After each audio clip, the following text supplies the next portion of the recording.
merasakan hidup sebagai petani, kehidupan Pak Tarno sangat pas-pasan. Apalagi dia tinggal di daerah yang tandus, kawasan Balikpapan Utara. Seperti petani pada umumnya, Pak Tarno juga memelihara hewan peliharaan. Meski hanya 5 ekor kambing, kambingnya terdiri dari 4 betina dan 1 jantan. Begitu anak-anak kambing sudah sedikit besar, langsung ia jual ke pasar untuk membiayai kebutuhannya sehari-hari. Maka jumlah kambing yang menjadi sumber mata pencaharian itu tetap saja hanya 5 ekor. Sementara itu, untuk memenuhi makan sehari-hari, Pak Tarno memanfaatkan hasil tegalannya seperti ubi, singkong, tales, lembong, dan sebagainya. Di musim paceklik, sering terjadi pencurian hewan kambing di daerahnya. Karena kambing merupakan sumber penghasilan, kambing Pak Tarno pun dijaga amat ketat. Hampir setiap malam dia tidur di dekat kandang kambingnya. Meski harus menahan bau pesing air kencing kambing. Senjata yang disanding bukan merupakan senjata tajam, melainkan alu penumbuk padi yang jarang dipakai itu. Suatu malam saat bulan purnama, kebetulan malam itu malam Selasa Kliwon. Pak Tarno sedang menjaga kambing-kambingnya. Menjelang tengah malam, Pak Tarno hanya terbaring di lincah dan belum bisa memejamkan matanya. Tiba-tiba ia mendengar langkah beberapa orang mendatanginya. Semula dia menduga yang datang adalah orang-orang atau tetangganya yang sedang melakukan tugas ronda. Tapi ternyata jumlah orang yang datang amat banyak. Sebagian ada yang membawa peralatan lengkap untuk mengubur orang yang meninggal, seperti keranda mayat, tempayan air untuk memandikan jenazah, macam-macam bunga dan siwur atau gayung. Ada pula yang membawa kain kafan, skop, meteran, pacul, dan sebagainya. Tanpa basa-basi, orang-orang itu langsung menggeruduk Pak Tarno. Ada 4 orang tinggi besar memeganginya, kuat-kuat, sehingga Pak Tarno tak bisa berkutik.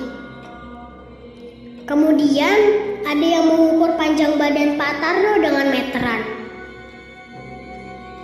Pak Tarno berusaha berteriak, tetapi ada yang membungkam mulutnya dengan tangan. Meski berusaha melawan dan meronta-ronta, pakaian Pak Tarno bisa dilepas semuanya. Tidak tahu dari mana air diperoleh. Tahu-tahu ada beberapa orang yang menyiraminya dengan air bunga yang diambil dari tempayan. Pak Tarno terheran-heran sebab meski belum meninggal, tapi orang-orang itu membungkusnya seperti jenazah. Terang saja Pak Tarno gelap-gelapan, tapi mereka tetap nekat dan memasukkan Pak Tarno ke dalam keranda. Lalu diusungnya menuju tempat pemakaman. Di tempat pemakaman, Pak Tarno mendengar orang-orang itu sedang menggali lubang kubur. Suara napas penggali kubur itu terdengar ngos-ngosan. Sesekali terdengar pembicaraan, tapi tak jelas artinya.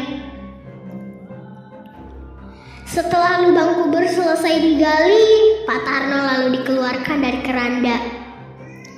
Ketika diangkat dan akan dimasukkan ke dalam lubang kubur, Pak Tarno meronta-ronta.